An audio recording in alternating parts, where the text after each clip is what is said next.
Hi, I'm Joey Dio. We're here at the Unity Gain Recording Studios in Fort Myers, and we're talking with Skip Haynes and Woody Brubaker about their new CD release, Unplugged. Gentlemen, I'm just curious the fact, where did you get the concept of Unplugged? We were doing our Sunday brunch at Dolce Vita restaurant on Sanibel Island, and we decided to do some of the songs without the use of our rhythm machine. And people seemed to like it. So I was like, maybe we ought to do something along those lines for a CD. We were about ready to do one anyway, so it gave us a good excuse to start recording.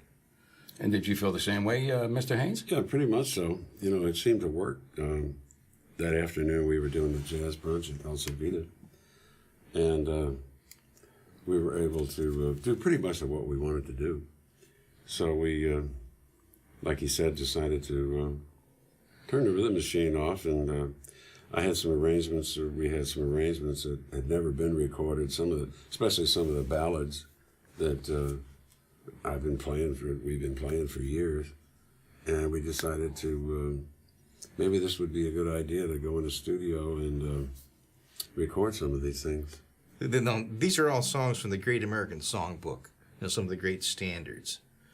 Which brings me to the question, your selection of the songbook, with all your years of experience in playing all these songs. How did you come to all the selections? I mean, did you, with some of the Mancini music, songs that you really particularly like that would appeal to your audience? Well, it's mainly the songs that he has done for years. Yeah, well, we tried to pick out the special arrangements, things that were a little different than just a regular, ordinary, run-of-the-mill tune. And then I think we wrote several of them down, and we just got together and picked out the ones we wanted to do. Yeah, as each week went by over at the restaurant, I said, I'll just have a little notebook by me, and I'll just write them down whenever we decide we like a song. Right. So he kept a little notebook, which he does, and writes things down. Good. Now, I know both of you gentlemen are from the Ohio area, the state of Ohio, and maybe just tell us, your backgrounds. Just a short bio of, where you're born, how you got into the music business, and so on and so forth. Go ahead. Why is it always me? No, I had started off in piano, and then I went to saxophone when I was 10, but I think when I was 12 years old, I did my first professional job at a church. And then a couple years later, I started playing and when I got in high school, I started playing with a professional band. Of course, in high school, I was with the marching band and the concert band and the jazz band, and I did that all the way through school and 1 year of college, and then I went to the Air Force as a musician and composer. And then after your service to your country, After my service to my country, I was with a show group out of Virginia, and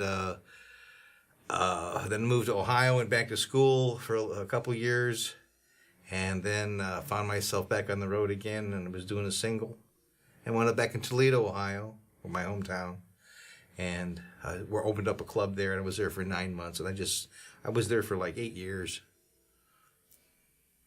And did you work with any major recording stars? Well, I was one of the top players, so I worked with Steve Lawrence, Edie Gourmet. I got called back to Virginia to do some work with Trini Lopez and Bobby Rydell and Jim Bailey, the impressionist. Yes. I worked with a lot of people during those years. And from there, you decided to come south and stay warm all year round. Yeah, I got tired of the gray. The gray was getting old. So now I can come down here and only have like 2 months of it. Skip, you started. Let's see, I was in the 5th grade. That makes you, about 9 years old, I think. I went to a club. My mother worked as a waitress in a place called The Patio downtown Cincinnati in the basement. And there was a band there, and the leader was a saxophone player. And I sat there as a kid and watched him, and I said, man, I think this is what I want to do. So I got in touch with him and got some lessons and rented a horn and started taking lessons. And then I put a band together before I had a driver's license, and my dad used to have to drive us around to the jobs in a Plymouth station wagon. Whoop, Plymouth, I'm showing my age. Anyway, and we got on a TV show. It was Bob Braun's, Coca-Cola sponsored him. It was a TV dance party. One of the guests that he had was Pat Boone. It was before, I think the only tune he had was, the first tune was Love Letters in the Sand or something like that. And we worked with him for a while. He went around and did some promotional things, and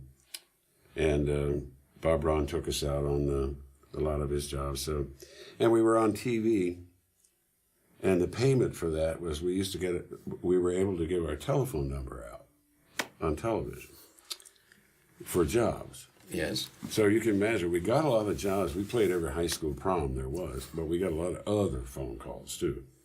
But my dad used to have fun talking to all these girls because we were young guys, and one of the guys in the band did an Elvis Presley thing, and the girls liked it. So they'd call this number, and my dad would talk to most of them, you know. But anyway, so moving on. So then I went to conservatory for a while in Cincinnati, and went on the road, played in different bands. Why don't you tell them your connection with George Clooney?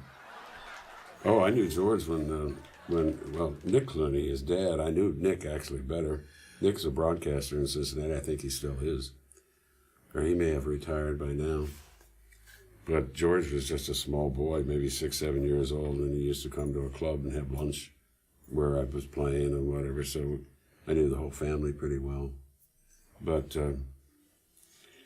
then I moved on and went on the road for a while, and my first trip to Florida, I was in Buffalo, New York, playing a Holiday Inn in Niagara Falls, on the Niagara Falls side. Yes. And winter was coming. I spent 2 winters there. So Ray Dole was an agent. He had just started an agency here in Southwest Florida. He now owns the roller rink, the Palace roller rink out on 41. He's gotten out of the business now, but I saw in one of the trade magazines that he had just opened an agency here. So I called him, and he said, come down, I'll have you working in a week.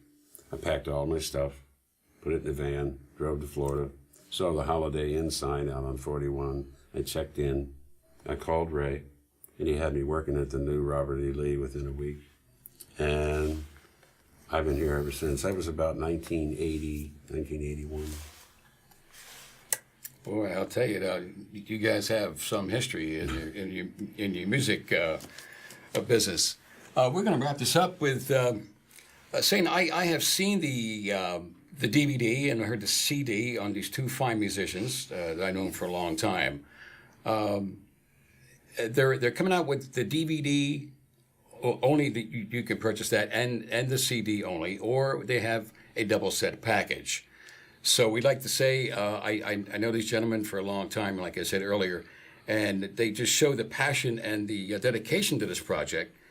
And I really thank them for keeping the Great American Songbook alive.